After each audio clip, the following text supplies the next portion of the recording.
Bonjour et bienvenue, voici notre tour d'horizon économique, géopolitique et boursier et nous sommes le lundi 30 septembre pour comprendre comment tourne la planète finance.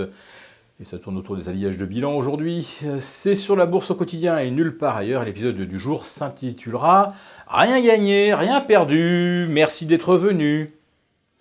Quand on fait le bilan du mois de septembre, en effet, on s'est finalement beaucoup agité pour pas grand-chose. Et quand on regarde le Nasdaq, eh bien, il n'a rien gagné, rien perdu. Merci d'être venu. Et en ce qui concerne le CAC 40, pour l'instant, on a un petit gain qui approche les 2%. Pas grand-chose tout de même. On est revenu sur les sommets historiques le vendredi d'avant. Et on n'a pas réussi à confirmer ce vendredi qui pourtant constituait l'avant-dernière journée des habillages de bilan. Mais en fait, on ne peut pas penser que les opérateurs vont se réveiller aujourd'hui pour tirer les cours, pour doper un peu les performances du mois de septembre. Autrement dit, c'était joué dès vendredi dernier. Et puis, il y a eu des vents contraires, il y a eu des chiffres un petit peu mitigés en Europe.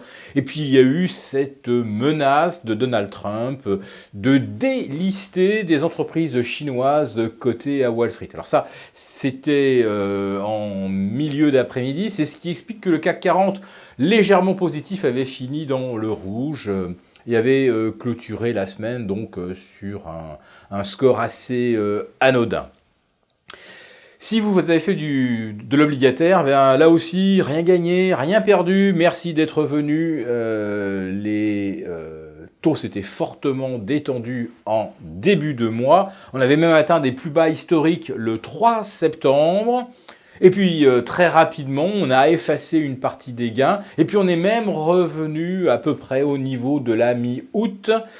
Néanmoins, le rendement des Bund et des OAT demeure négatif et bien négatif pour l'instant. Le seul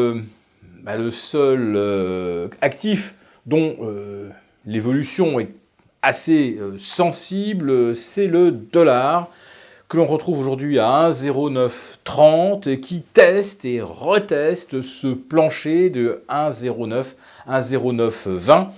Et à force d'y aller, on devrait finir par l'enfoncer. Alors, c'est vrai que par rapport à la semaine précédente, c'était là aussi rien gagné, rien perdu, merci d'être venu, puisque on avait déjà fait 1,09, 1,0930 le vendredi précédent. Mais sur l'ensemble du mois de septembre, quand même, la direction haussière du dollar est confirmée.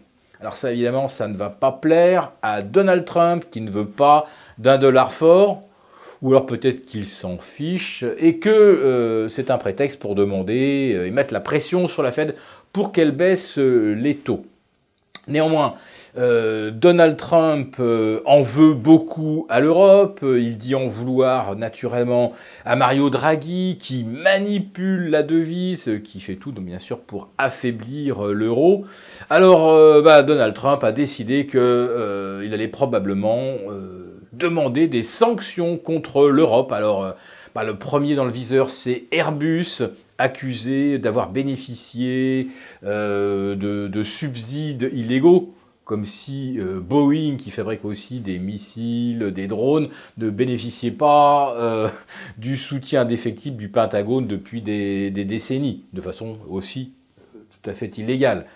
Pourraient être également frappés les produits du luxe.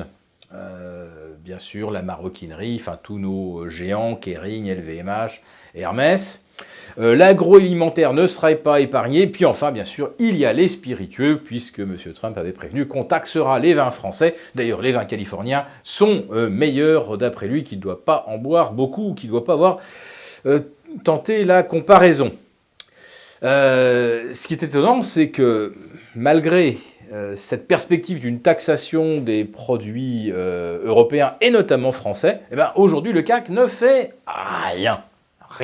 le luxe ne plonge pas, Airbus n'est pas à moins 2%. C'est véritablement comme si le marché était dans une sorte de bocal et que ce qui se passe à l'extérieur ne le concerne pas vraiment. Alors vous pouvez balancer n'importe quelle nouvelle, n'importe quel tweet de Trump, au lieu que ça fasse des ondes à la surface du bocal, eh bien c'est comme si ça tombait dans un bac de sable, ça ne produit absolument aucun effet. Voilà, donc vraiment pour résumer, ce mois de septembre, sur les actions, le marché obligataire, c'est vraiment rien gagné, rien perdu, et merci d'être venu.